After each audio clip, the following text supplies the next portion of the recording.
ඊ අංග මුහුම dye hybrid cross එක. ඔයගොල්ලෝ දන්නවා දැන් මෙන්ඩල්ගේ නියම දෙක ගේ දෙවෙනි නියමෙන් අපි සාධීන සංරචන නියමය විස්තර කරා. ඒතර ඒකෙන් විස්තර කරේ මොකද්ද? ඔව් ලක්ෂණ දෙක, ඒ කියන්නේ ලක්ෂණ යුගල් දෙකක් බැගින්. හරි. දැන් ඔයගොල්ලෝ දන්නවා ඒකාංග මුහුම මොනෝ හයිබ්‍රිඩ් ක්‍රොස් එකක්. ඒකෙදි අපි ලක්ෂණ කැරක්ටර්ස් එකයි මලේ වර්ණය නම් ඒක විතරයි. හරි. එතකොට දෙවෙනි නියමයේ ඉදිරිපත් කරද්දී යොදාගත්තේ ද්විඅංග මුහුම. ඒ කියන්නේ ද්විඅංග කියන්නේ අංග දෙකක්නේ. එතකොට ලක්ෂණ කැරක්ටර්ස් දෙකක්. අපි හිතමු බීජයේ සීඩ් එකේ තියෙන එක ලක්ෂණයක් තමයි හැඩය, ෂේප් එක, අනිත් ලක්ෂණය තමයි වර්ණය, කලර් එක. ඔය විදිහට ලක්ෂණ යුගල් දෙකක්, ලක්ෂණ යුගල් දෙක බැගින් එකවර යොදා ගැනීමෙන් සිද්ධ කර ද්විඅංග මුහුම ආධාරයෙන් ඩයි හයිබ්‍රිඩ් ක්‍රොස් ආධාරයෙන් විශේෂිත ලක්ෂණයකට විෂම යුග්මක දරන. ඒ කියන්නේ විශේෂිත ලක්ෂණයක් ඔයාලා මතක් කරගන්න විශේෂිත ලක්ෂණයක් හැඩය. අපි හිතමු හැඩ දෙකක් අපිට ගන්න පුළුවන්. රවුම්. හරි. රවුම්. ඒ කියන්නේ මේ විදිහට රවුමක්. අපි ඒක ප්‍රමුඛ ලක්ෂණය කියලා අරගෙන හැකිලෙනු එක සිම්පල් ආර් කියලා ගමු. හරි. විශේෂිත ලක්ෂණයකට විෂම යුග්මක තත්ත්ව දරන ජීවීන්, විෂම යුග්මක කියන්නේ මේක හෙටරොසයිගස් කියන එක. අතර සිද්ධ කරන අභිජනන පරීක්ෂණයක් ඒකාංග මුහුමක් ලෙස හැඳින්වේ. ද්විඅංග පරීක්ෂණවල අරමුණු වූයේ එක් ලක්ෂණයකට අදාළව ඇලීල ජන්මාණු වලට වියුක්ත වී යන්නේ අනෙක් ලක්ෂණයට අදාළ ඇලීල වලින් ස්වාධීනවද නැතහොත් පරාධීනවද, ඉන්ඩිපෙන්ඩන්ට්ද ඩිපෙන්ඩන්ට්ද කියන එක හොයා බලන්න එක. කියන්නේ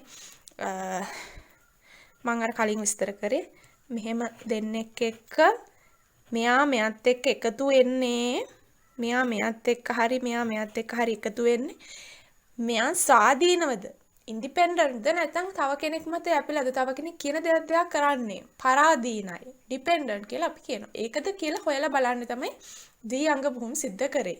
හරි. මෙන්ඩල් විසින් සත්‍යාභිජනන කහ පැහැති රවුම් බීජ දරන ශාකයක්. කහ පැහැති රවුම් බීජ දරන ශාකයක්. එතකොට දැන් හැඩයේ ප්‍රමුඛ කෙනා කැපිටල් ආර්. ඒ කියන්නේ රවුම්. ඊට පස්සේ වර්ණය ගත්තොත් එතන ප්‍රමුඛ කෙනා වෙන්නේ කහ පාට කියලා හිතන්නකෝ. කහ පාට. මෙයා. එතකොට එයා තමයි ප්‍රමුඛයා, ඩොමිනන්ට් කෙනා. එහෙනම් කොළ පාට එක්කෙනා තමයි නිලීනයා වෙන්නේ. හරි. මේක තද කොළ පාට වුණා නම් හොඳයි කියලා මට හිතෙනවා. ඔව් තද කොළ පාට ගමු අපි. ඉතින් මේ තියෙන නිලීන ලක්ෂණය කොළ පාට. තද කොළ පාට කියන්නේ නිලීන ලක්ෂණය. ප්‍රමුඛ ලක්ෂණය වෙන්නේ කහ පාට. පැහැදිලිද? හරි. අපි දැන් කතා කරගෙන යන්නේ. එතකොට ද්විඅංග මුහුමක් පිළිබඳව. ඒ කියන්නේ ලක්ෂණ දෙකක් එකවර අධ්‍යයනය කරන මුහුමක් පිළිබඳව. හරි. එතකොට මේ ලක්ෂණ දෙකම සම්බන්ධයෙන් ප්‍රමුඛයා කියන්නේ කවුද? දැන් මෙයා ප්‍රමුඛ කෙනා මෙතන කහ පාට නම් අපි yellow කියන එකෙන් capital Y ප්‍රමුඛයා කියලා ගමු. simple Y නිලීනයා කියලා ගමු. හරි. මෙතන capital R simple R. මෙයා තමයි ප්‍රමුඛයා. මෙතන මෙයා තමයි ප්‍රමුඛයා. ඒතකොට ලක්ෂණ දෙකම සම්බන්ධයෙන් ප්‍රමුඛ කෙනා dominant කෙනා කියලා කියන්නේ capital R capital Y. මෙයා තමයි ලක්ෂණ characters දෙකම සම්බන්ධයෙන් ප්‍රමුඛ කෙනා. ඩොමිනන්ට් කෙනා. හරි. ඩොමිනන්ට් කෙනා.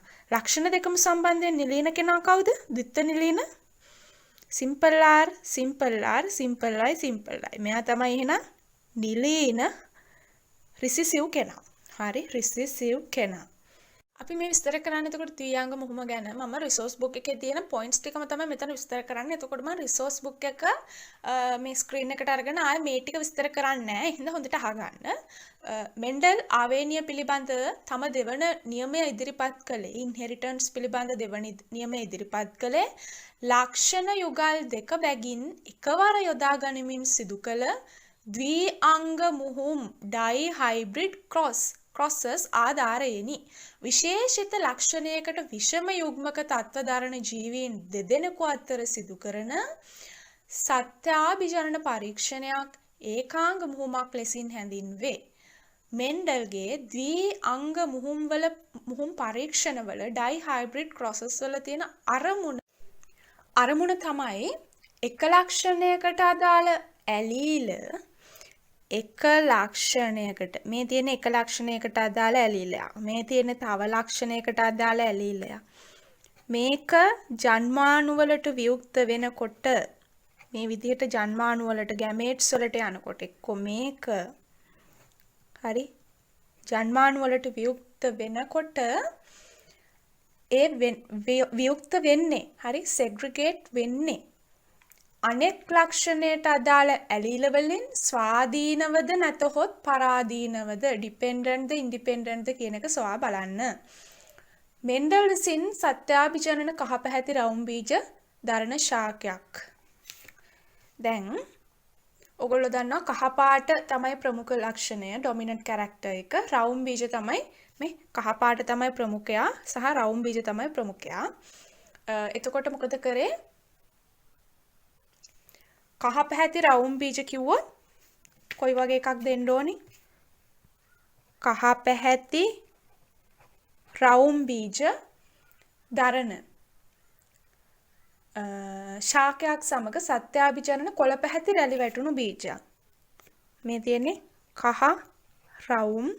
මෙයත් එක්ක මුහුම් කරන්නේ දැන් මේක කහනම් කොළ වෙන්න එපා. සිම්පල් y ඊට පස්සේ රැලි වැටුණු සිම්පල් r කොළ රැලි වැටුණු බීජයක් සමග මුහුම් කරන ලදී. මුහුමේදී ප්‍රතිඵල වූ දෙමුහුම් F1 ශාක සියල්ල. දැන් ඔයගොල්ලෝ දන්නවා එතකොට මෙතනින් හැදෙනවනේ F1 පරම්පරාවක්. ඒ පරම්පරාවේ හැමෝම මම විස්තර කරන්නම් කොහොමද හැදුනේ කියලා. මෙතනදී හම්බෙන හැමෝම මොකද්ද කියන්නේ? කහ පැහැති රවුම් බීජ දරන ශාක උනාලු. මේගොල්ලම තමයි හැදිලා තියෙන්නේ. හරි? කහ රවුම් කියන රූපානුදර්ශය ජීනෝටයිප් එක තමයි හම්බෙලා තියෙන්නේ. එතකොට ඒගොල්ලන්ගේ තියෙන්නේ මේ ප්‍රවේණි දර්ශයමද ජීනෝටයිප් එකද කියලා අපි දැනට දන්නේ නැහැ. ඇත්තට මේක නෙවෙයි තියෙන්නේ. මේකම නෙවෙයි තියෙන්නේ. මේත් එක්ක මිශ්‍ර වෙලා තියෙන්නේ. බලන්නකෝ ඔයගොල්ලෝ. හරි? ඒකාංග මුහුමකදී පෙන්වා දුන් පරිදි කහ පැහැති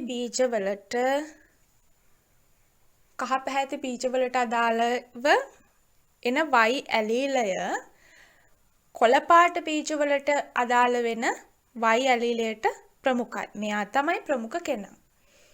ඒ වගේම රවුම් බීජවලට අදාළ ඇලීලය වෙන කැපිටල් R රැලි වැටුණු බීජවලට අදාළ වෙන සිම්පල් R ට ප්‍රමුඛයි. කියන්නේ මෙයා තමයි ප්‍රමුඛ නැත්නම් ඩොමිනන්ට් කෙනා. එනම් F1 දෙමුහුම් ජනිතයෝ. හරි? හයිබ්‍රිඩ්ස්ලා ඔක්කොම වෙන්න ඕනි මේ දෙකට අදාළව විෂම යුග්මක. හෙටරොසයිගස්. එහෙනම් වෙන්න ඕනි capital Y simple Y capital R simple R වෙන්න ඕනි. F1 ජනිතයෝ මේගොල්ලෝනේ F1. එතකොට මේගොල්ලෝ මුහුම් කරොත් F1 මුහුම් කරොත් ලැබෙනවා F2 ජෙනරේෂන් එක F2 පරම්පරාව. ඒ කියන්නේ capital Y simple Y capital R simple R වරක් capital Y simple Y capital R simple R. හරි? එතකොට මෙතනදී ලැබෙනවා රූපානුදර්ශ අනුපාත. හරි? අර විදිහට පනට් චතුරස්‍රයක් ආශ්‍රිතව තමයි මේක විස්තර කරන්නේ. අපි බලමු ඒකට පනට් චතුරස්‍රය අඳින්න කොහොමද කියලා. මම මේ කියන ස්ටෙප්ස් ටික හරියටම දාලා අර ඒකාංග මුහුමේ වගේම මේ ස්ටෙප්ස් ටික මෙතනට දාන්න. මම කොහොමද බලන්නකෝ ලියන්නේ. ඒ විදිහට ඔයාලත් ලියන්න. එතකොට මුලින්ම P මව්පිය පරම්පරාව parent generation එක හරි capital Y capital Y capital R capital R වරක් simple Y simple Y simple R වෙනවා මෙතනදී හැදෙන හරි මේ පළවෙනි ස්ටෙප් එක ඊළඟට ඔයගොල්ලෝ ලියන්න ඕනි ජන්මාන gametes ලියන්න ඕනි එතකොට මෙතනදී ජන්මානු හැදෙන්නේ කොහොමද capital Y simple capital R හරි ඒතර capital Y capital R ජන්මානු තමයි හම්බ වෙන්නේ capital Y capital R ජන්මානු තමයි හැදෙන්නේ මෙතනින් හැදෙනවා simple Y simple R ජන්මානු මේ මොනවාද ජන්මානු දැන් මේ ලක්ෂණ දෙක මෙතන capital Y simple capital R ලැබෙන්න පුළුවන් එක 100%යි මෙතන 100%යි පස්සේ අපි සම්භාවිතාව කියලා මේක ඉගෙන ගන්නවා probability එක කියලා එතකොට මෙතනින් හැදෙනවා F1 පරම්පරාව F1 generation එක එතනින් එතකොට capital Y simple Y capital R simple R හැදෙනවා හරි එතකොට මේ කට්ටිය කහ රවුම් බීජ වෙනවා හරි ඔය ටික ලියන්න ඕනේ ඊට පස්සේ F1 cross කරනවා F1 වරක් F1 මේක මෙහෙම ලියන්න F1 වරක් F1 එතකොට හැදෙනවා F2 පරම්පරාව F2 generation එක කියලා ලියන්න ඕනේ එතකොට ලියන්න F2 පරම්පරාව සඳහා ස්වාධීන සංරචනය පුරෝ කතනය ඔය විදිහට ලියන්න. එහෙම නැත්නම් පුරෝ කතනය එහෙම නැත්නම් ඔයගලන්ට ලියන්න පුළුවන් prediction එක. Predictions for independent assortment for F2 generation කියලා මෙතන ලියන්න ඕනේ. එහෙම ලියලා අර අපි කලින් මොනවාද කොටු 9ක වගුවක් ගත්තේ. එතකොට ඒ ලක්ෂණ දෙකකට අදාළව තමයි 9ක් ගත්තේ. දැන් මෙතන ලක්ෂණ එක ලක්ෂණයකට අදාළව තමයි කොටු 9ක් ගත්තේ. එතකොට මෙතන ලක්ෂණ දෙකකට අදාළව ඔයගොල්ලෝ කොටු 4 වරක් 4 16යි අර වැඩිපුර ජන්මානු හිම ලියන්නත් එක්ක කොටු 25ක් ගහ ගන්න ඕනේ. ඒ කියන්නේ මේ පැත්තට 5යි මේ පැත්තට 5යි. හරි. හරි මම එතකොට කොටු 25ක් ගහගෙනම ගත්තා නැත්නම් වෙලාව අපරාධනේ. එතකොට මේක අර කලින් විදිහටම කොටස් දෙකකට බෙදලා මෙතන ශුක්‍රාණුව නැත්නම් ස්පර්ම් කියලා ලියනවා. මෙතන ඩිම්බය. එග් කියලා ලිව්වා. හරි. එතකොට එන්න පුළුවන් මොනවද? එකක් එන්න පුළුවන්. දැන් මේ කතා කරන්නේ ස්පර්ම් එක ශුක්‍රාණුව ගැන තමයි මේ කතා කරන්නේ. හරි. ඩිම්බය ගැන තමයි මේ. හරි. මම ඔයාලට පාට දෙකකින් ඔයගලන්ට පෙන්නන්නද? පාට ගන්නම් ස්පර්ම් එකට. මොකද අපි පොඩි කාලෙත් නිල් පාටනේ ගන්න පිරිමි ළමයින්ටනේ. ඒකෙන්ද ඊට පස්සේ අනිත් එක ඊට ප්‍රතිවිරුද්ධ එක රතු පාට. රෝස පාට ගත්තා නම් හරි. නමුත් මෙතෙන්ට රතු පාට ගන්නවා මම. ගැලපෙනවනේ එතකොට නිලුවේ රතු ප්‍රතිවිරුද්ධයිනේ. රතු. හරි.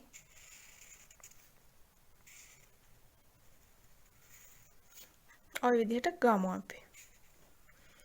ඊට පස්සේ මේකට දැන් හැදෙන මොනවාද? ජන්මානු ටික තමයි ලියන්නේ. මෙතනින්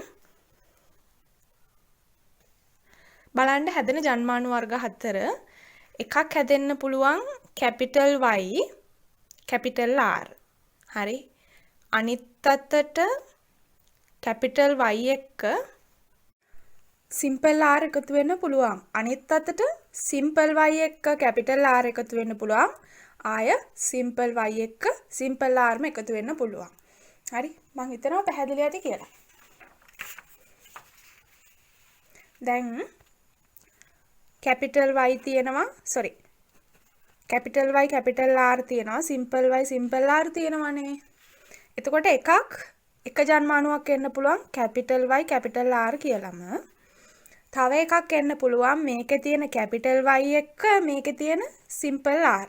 හරි yr එක එන්න ඕනේ. එතකොට කැපිටල් y එක්ක සිම්පල් r එකක් එන්න පුළුවන්. ආය මේ සිම්පල් y එක්ක මේකේ තියෙන කැපිටල් R එකක් එන්න පුළුවන්. සිම්පල් y එක කැපිටල් R එකක් එන්න පුළුවන්. ආයෙ එන්න පුළුවන් සිම්පල් y සිම්පල් R. හරි. ඔය විදිහට එන්න පුළුවන්. එතකොට ඒ විදිහට තමයි හතරක් ආවේ. ඒ එන හතර මෙහෙම එන හතර මම ගන්නම් මේ පනට් එකට.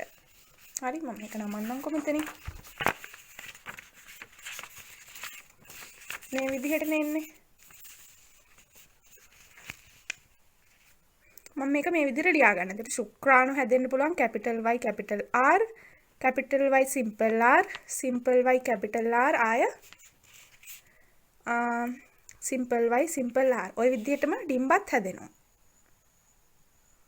හරි capital y capital r capital y simple r simple y capital r ඊට පස්සේ සිම්පල් y සිම්පල් r. දැන්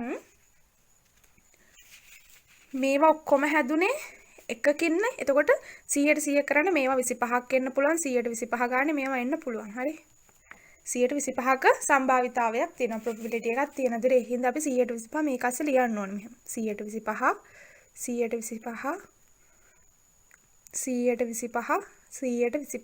මේකෙත් ලියන්න. ඔයගොල්ලෝ ලියද්දි මේක ලියන්න අනිවාර්යයෙන්ම 125 ඔය විදිහට. හරි. ඔය විදිහට ලියන්න මේක ඇතුලේ. ඊට පස්සේ දැන් බලන්න. මේ දෙන්න. එතකොට capital Y capital Y capital R capital R. ඊට පස්සේ මේ දෙන්න. එතකොට capital Y capital Y capital R simple R. ඊට පස්සේ මේ දෙන්න. capital Y simple Y capital R capital R. ඊට පස්සේ මේ දෙන්න. capital Y simple Y capital R simple R. පැහැදිලිද? ඊට පස්සේ දෙවෙනි එකට යමු. මෙයයි. එතකොට capital Y capital Y capital R simple R. ඊට පස්සේ capital Y capital Y ඊට පස්සේ simple R simple R. ඊට පස්සේ simple Y capital Y. එතකොට capital Y simple Y capital R simple R. ඊට පස්සේ simple y capital Y නේ තියෙන්නේ. එතකොට capital Y simple Y simple R simple R. ඔය විදිහට නෙන්නේ. තුන්වෙනි එකට යමු. capital Y simple Y. හැම වෙලාවෙම මෙහෙම තියෙදි capital එක ඉස්සෙල්ලා ලියන්න. හරි. ඊට පස්සේ capital R capital R.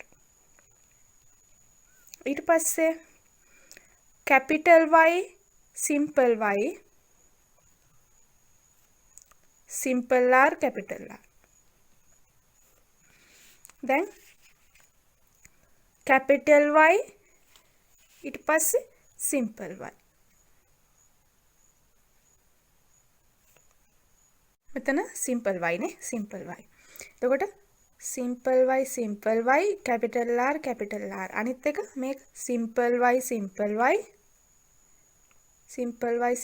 y capital R simple R. ආය මේකත් එක්ක capital Y simple Y capital R simple R. ආය capital Y simple Y simple R simple R. ඊට පස්සේ simple y capital R simple R simple y capital simple R simple R. ඔහොම නෙන්නේ. දැන් මේ මොනවද? ප්‍රවේණි දර්ශ තමයි මේ ලිව්වේ. මේවයි රූපානුදර්ශ આવොත් කොහොමද? රූපානුදර්ශ આવොත් capital Y කියන්නේ මම මේකට මෙන්න මේ highlighters දෙක පාවිච්චි කරන්නම්. හරි? අර තද කොළ පාට එක අඳින්න අමාරුයි. කියන්නේ පැටිග්නම් එකෙන් අඳින්න අමාරුයි. ඒ හින්දා මේ ලා කොළ පාට පාවිච්චි කරන්න. හරි. එතකොට මේකේ එන්නේ මොනවද? කහ පාට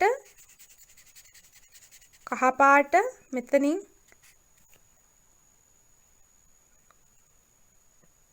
කහ පාට හරි මෙතනින් එන්නේ කහ පාට ඇයි විෂම යුග්මක තත්ත්වය හෙටරොසයිගස් තත්ත්වෙත් කැපිටල් Y නේ ප්‍රමුඛ ඒ හින්දා කහ පාට තමයි එන්න ඕනේ. එතකොට මෙතන ඉන්නේ කහ පාට. හරි. මෙතනත් කහ මෙතනත් කහ මෙතනත් කහ පාට මෙතන කහ ආයේ මෙතන කහ මෙතන කහ මෙතන සිම්පල් y හින්දා කොළ මෙතනත් සිම්පල් y හින්දා කොළ ඊට පස්සේ මෙතන ආය කහ මෙතන කහ ඔය විදිහට නෙන්නේ ඊට පස්සේ සිම්පල් y තියෙන තැන් වල මම කොළ පාට ගන්නම් මේක මම හිතන්නේ පැහැදිලි මදිනේ මම අර තද කොළ පාට මඳින්න හරි මෙතනනේ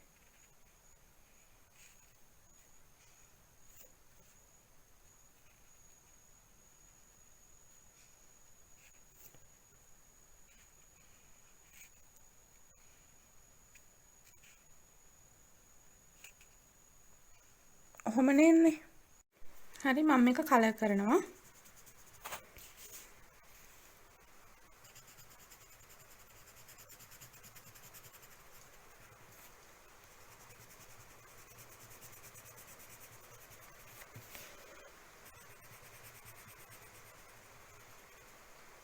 ඊට පස්සේ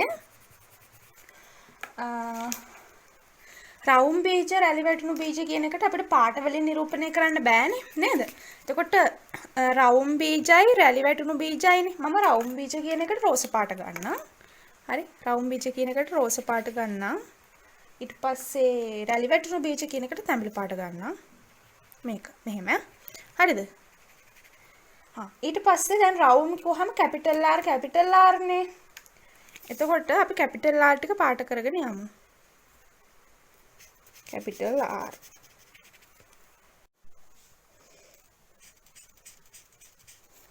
මෙතනත් ඒ විදිහටම තමයි. හරි. ඔන්න රවුම් බීජ ටික මෙතන මේක ආය මේක ආය මේක මේක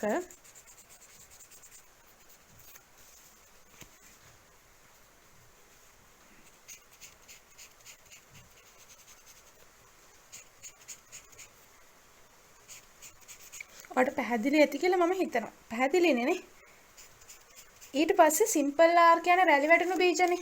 ඒක අපි තැඹිලි පාටනේ අපි හිතුවේ ගන්නවා කියලා. එතකොට අපි ඒ ටික පාට කරමු ගාවට. හරි. ඔහොම.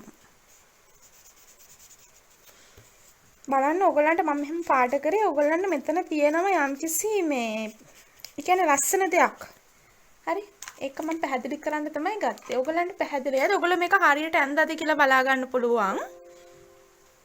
හරි? මෙන්න මේ දැන් බලන්නකෝ එන ලස්සන අනුපිළිවිලක් එනවා. මෙන්න මේ විදිහට මෙහෙම ඉරක් ගැහුවොත් එකම ටික එන්න ඕනි. හරි? Capital Y simple Y capital R simple R කියලා එන්න ඕනි. ওই විදිහට එන්න ඕනි. ඊට පස්සේ මේ කොන් දෙකේ මේකේ දෙකම ප්‍රමුඛ. හරි? ඩොමිනන්ට් දෙකම එන්න ඕනි. Capital Y simple capital R capital කෙලවරේ දෙකම ද්විත්ව නිරීන සිම්පල් Y සිම්පල් R එන්න ඕනි. ඒක තමයි අනිත් එක.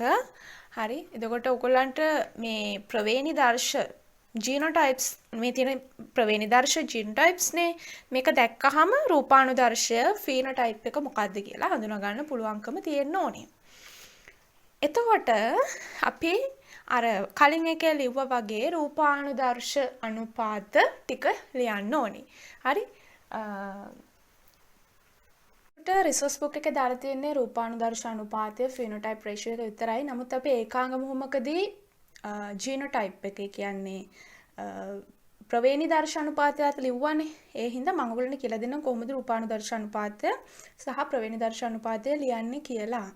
හරිද? එතකොට මෙහෙම ලියන්න යටින් මුලින්ම ප්‍රවේණිදර්ශ අනුපාත ලියමුකෝ. ප්‍රවේණිදර්ශ අනුපාත ජීනෝටයිප් රේෂියෝ එක. එතකොට ඕගොල්ලන්ට මෙතන ඒ ටික වෙන විදිය මම කියලා දෙන්න. ඕගොල්ලන්ට ඉස්සෙල්ලම ලේසි ක්‍රමය මම කියලා දෙන්නම්. මැදින් ඉස්සෙල්ලම 4 ලියන්න. මැදින් 4 ලියලා හරි දෙපැත්තෙන් දෙකේව දෙක ගානේ ලියන්න මේ විදිහට. දෙපැත්තේ දෙකේව දෙක ගානේ ලියලා ඊට පස්සේ ඊට හා පැත්තෙන් එකේව එක ගානේ ලියන්න. එකේව එක ගානේ ලියන්න. හරි. මැදින් 4 ඊට පස්සේ දෙපැත්තෙන් දෙකේව දෙක ගානේ ඊට පස්සේ ඊට හා පැත්තෙන් එකේව එක ගානේ. ඊට පස්සේ දැන් මේ 4 තියෙන්නේ මොකද? මේ 4 කියන්නේ මෙන්න මේ 4. 1 2 3 4. capital Y simple Y capital R simple R මේ දැන් මේකෙන් එහා පැත්තට එක ත්‍රිකෝණයක් විදිහට මේකෙන් පහළට එක ත්‍රිකෝණයක් විතර ඔයගොල්ලන්ට මතක තියාගන්න පුළුවන්. මොනවා හරි වැරද්දක් තියෙනවා නම් මේක පොඩ්ඩක් මේ ඔය සම්බන්ධ මතක තියාගත්තට පස්සේ ඔයගොල්ලන්ට මේක කවදාවත් අමතක වෙන්නේ නැහැ.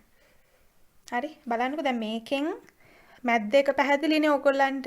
ඊට පස්සේ දෙපැත්ත දෙකත් මම කියලා දුන්නා. ඊට පස්සේ බලන්න මේ තියෙන්නේ මේ දෙක එකක්. හරි මේ දෙක එක පාටක්. බලන්නකෝ එකමනේ. ආය මේ දෙක එකක් නේද? මේ දෙක එකක්. ආය මේ දෙක එකක්. අනිත් අතට මේ දෙක එකක්. ඊට පස්සේ මේ දෙක එක වගේ නේද? capital Y තියෙනවා. මෙතන simple Y තියෙනවා. මෙතන simple R තියෙනවා. මෙතන capital R තියෙනවා. හරි ඔය බලන්න කියන පොඩ්ඩක් හරි ඔක වැරදෙනවා නම් ඔයාලට හොයාගන්න පුළුවන් තැන් මම මේ කියන්නේ. ඊට පස්සේ මම කිව්වා මේ මැදට 4 දාන්න. 4 කියන්නේ capital Y simple Y capital Y simple Y capital R simple R. capital Y simple Y capital R simple R. ඊළඟට මම ඔයාලට එක වගේ කියලා ඩබල් ගාන දෙකක් වෙන්න කියන්නේ එකක් තමයි මේ දෙක.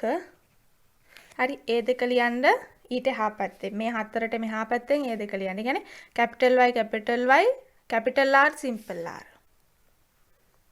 හරි capital Y capital R simple R. ඊට පස්සේ මේ දෙක වගේම මේ තියෙන මේ දෙක ලියන්න. simple Y capital R simple R මෙතනින්. හරි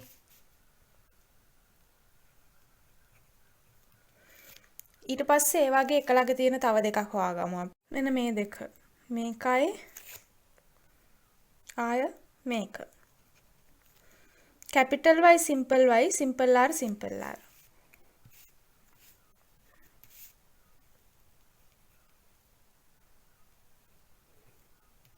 ආය වගේ එක වගේ තියෙන දෙකක් හොයාගමු. මෙතන මේක capital Y capital R simple R මේ දෙක.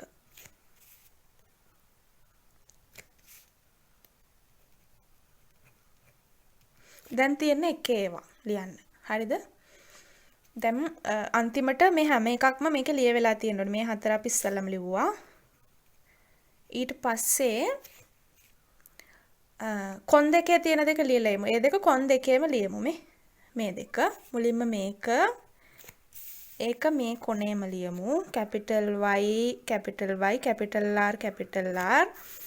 අනිත් එක මේ කොනේ ලියමු. simple Y simple R. දැන් බලන්න තව මොනවද ඉතුරු? එකක් මෙන්න මේක. අනිත් එක මොකද්ද? මෙන්න මේක. ඉතුරු වෙලා තියෙන්නේ නේ. ඉස්සෙල්ලාම මේක ලියමු. capital Y simple R. ඊට පස්සේ මේක. simple Y capital R. දැන් මේවායේ රූපානුදර්ශ phenotype එක මොකක්ද කියලා බලන්න. මේක කහ රවුම්. මේක කහ මොකද්ද? රැලි වැටුණු. මේක කහ රැලි වැටුණු. මේක කහ රවුම්. මේක කහ රවුම්. මේක කොළ රවුම්. මේක කහ රවුම්. මේක කොළ රවුම්. මේක කොළ රැලි වැටුණු. එතකොට බලන්න කහ රවුම් බීජ කීයක් තියෙනවද? කහ රවුම් මෙතන 1යි. ඊට පස්සේ මෙතන 2යි 3යි. ඊට පස්සේ 3යි 4යි 7යි 7යි 2යි 9යි. කහ රවුම් තියෙනවා 9ක්. මේ ලියන්නේ අපි රූපානුදර්ශ අනුපාත. හරි. ජීනෝටයිප් රේෂියෝ එක කහ රවුම් 9යි. ඊට පස්සේ කහ රැලි වැටුණු කීයක් තියෙනවද? කහ රැලි වැටුණු. මේවා මේ අනුපාතයෙන් හින්දා අපි මේක දාන්න ඕනේ. හරි. මෙතෙන්ට එපා. මේ අංක දානකොට දාන්න. කහ රැලි වැටුණු. හරි ලස්සට ලියන්න. කහ පැහැති රවුම්. කහ පැහැති රැලි වැටුණු. ඒ විදිහට ලියන්න. හරි. ඊට පස්සේ කහ රැලි වැටුණු කීයක් තියෙද? මෙතන 1යි. මෙතන 1යි 2යි 3යි. ආය අපිට ලියන්න පුළුවන් කොළ රවුම්. කොළ රවුම්. කොළ පැහැති රවුම් බීජ මෙතන 2යි මෙතන 1යි 3යි. ඊට පස්සේ කොළ පැහැති රැලි වැටුණු මෙතන 1. හරි පැහැදිලිද? 9ට 3ට 3ට 1 අනුපාතයෙන් ආවා. ඔන්න ඔය ටික ඔක්කොම ලියවිලා තියෙන්න ඕනේ. මේක ටිකක් අමාරුයි වගේ පෙවුනට ඔයගොල්ලන්ට මේක ප්‍රැක්ටිස් වුණාට පස්සේ ඉතාලම ලේසි. මේ කියන්නේ ද්‍රාංග මුහුමක පණට් චතුරස්‍ර අඳිනකොට මොනවා හරි වැරදිලා නම් මේ ටික තේරුම් ගන්න. මේ ටික තේරුම් ගත්තට පස්සේ ඔයගොල්ලන්ට ලියන්න පුළුවන්. මේක හැම ගොඩක් ලේසිනේ. 4 ඊළඟට 2 2යි ඊට පස්සේ අන්තිමට 1 1යි. වඩාත් පැහැදිලි වෙන්න අපිට මෙහෙම පෙන්වන්න පුළුවන්. ද්වයාංග මුහුමක ඩයිහයිබ්‍රිඩ් ක්‍රොස් එකක F2 පරම්පරාවේ හරි ලියන්න ඕගොල්ලෝ. F2 පරම්පරාව F2 ජෙනරේෂන් එකේ අනුපාත රේෂියෝස්. මේ පැත්තෙන් ලියන්න පුළුවන් ප්‍රවේණි දර්ශ අනුපාතය ජීනෝටයිප් රේෂියෝ එක. මෙතන ලියන්න පුළුවන් රූපානුදර්ශ අනුපාත phenotype ratio එක. හරි. capital Y capital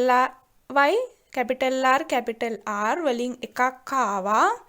ඊළඟට capital Y capital R simple R වලින් දෙකක් ආවා. ඔයගොල්ලෝ බලන්න ඔයගොල්ලෝ අඳපු එකේ. හරි. ඊට පස්සේ capital Y simple Y capital R දෙකක් ආවා. capital Y simple R simple R වලින් හතරක් ආවා. මේ ඔක්කොම කහ රවුම් බීජ. ඒවා කීයද? 9යි. ඊට පස්සේ capital Y simple R capital Y simple R මේවෙන් එකයි මෙතනින් දෙකක් ආවා. මේවා ඔක්කොම කහ රැලි වැටුණු බීජ 3ක් ආවා. ඊට පස්සේ සෙට් එක simple Y capital R එකයි simple Y capital R 2යි. මේවා ඔක්කොම කොළ රවුම් බීජ. මේවයින් 3ක් ආවා. අන්තිමට simple R වලින් එකක් ආවා. මේක කොළ රැලි වැටුණු බීජ මෙතනින් එකක් ආවා. හරි. එතකොට දෙවෙනි නියමය ඉදිරිපත් කරන්නේ සෙකන්ඩ් ලෝ එක ස්වාධීන සංරචනය පිළිබඳ නියමය ඉදිරිපත් කරන්නේ ඔන්න ඔය ද්වාංග මුහුම ආශ්‍රිතව. මොකක්ද කිව්වේ? පරස්පර ලක්ෂණ තීරණය කරන සාධක යුගල් ප්‍රජනනයේදී එකිනෙකට ස්වාධීන ජන්මාණු වලට වියුක්ත වේ. එනම් එක් සාධක යුගලයක ඇති එක් ඇලීලයක් වෙනත් සාධක යුගලයක ඇති ඕනෑම ඇලීලයක් සමග සම්බන්ධ වී ජන්මාණු සාදයි කියන එක තමයි දෙවෙනි නියමයෙන් ඉදිරිපත් කරන්නේ.